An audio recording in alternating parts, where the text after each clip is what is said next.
მურმან დუმბაძე უკვე 25 წელია პოლიტიკაშია, იყო რესპუბლიკური პარტიის და ქართული ოცნების წევრი. ყოველთვის გამოირჩევა ხმაურიანი პოლიტიკური განცხადებებით. მურმან დუმბაძის პოლიტიკური ბიოგრაფია დროს მიმოხილვაში. პროფესიით მათემატიკოსი, მურმან დუმბაძე 21 წლის განმავლობაში რესპუბლიკური პარტიის წევრი იყო. ის პარტიის საჭარის ორგანიზაციას წლების განმავლობაში ხელმძღვანელობდა. იყო უმაღლესი საბჭოს 2004 წლის მოწვევის დეპუტატი. 2011 წლის 19 მარტი. მურმან დუმბაძეს რესპუბლიკური პარტიიდან რიცხავენ. მიზეზი კულტურული მემკვიდრეობის ძეგლების თაობაზე პარტიის პოზიციასთან შეუთანხმებლობაა.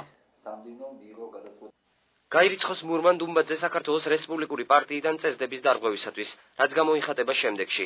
პირველი დარღვეულია წესდების მესამე მუხლის გ-პუნქტი, თავისი მოქმედებით არ დაუშვას პარტიის დისკრედიტაცია.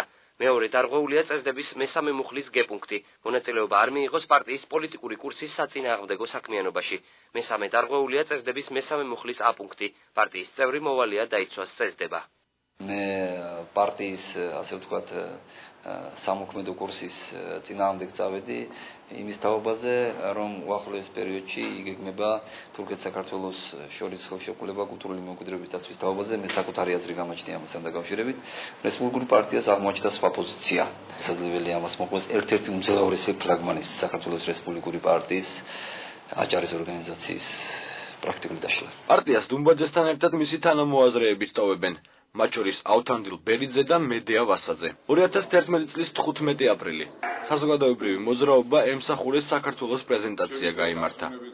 ორგანიზაციის ერთ-ერთი დამფუძნებელი მურმან დუმბაძეა. სამოქალაქო სექტორის ორგანიზებულად შენარჩუნება არის ძალიან მნიშვნელოვანი იმისათვის, რომ ჩვენი ქვეყანა არის გადასარჩენილი. ამავე წლის 9 მაისს მურმან დუმბაძე და საზოგადოებრივი მოძრაობა ემსახურეს საქართველოს სახალხო კრებას უერთდება.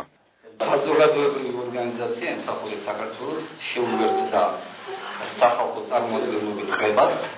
21 მაისის ბათუმის აქციაში მიიღებს მონაწილეობას. ცოტა ხანში ის ბიძინა ივანიშვილის თანაგუნდელი ხდება და აქტიურად ერთვება ქართული ოცნების წინასაარჩევნო კამპანიაში. 2012 წელს კი ის კოალიციის ბათუმის მაჟორიტარი დეპუტატობის კანდიდატია. 1 ოქტომბრის არჩევნებში გამარჯვების შემდეგ კი პარლამენტის ვიცე-სპიკერი ხდება. პოლიტიკური მოღვაწეობის 25 წლის თავზე მურმან დუმბაძე სხვადასხვა პარტიიდან მეორედ დღეს გარიცხეს.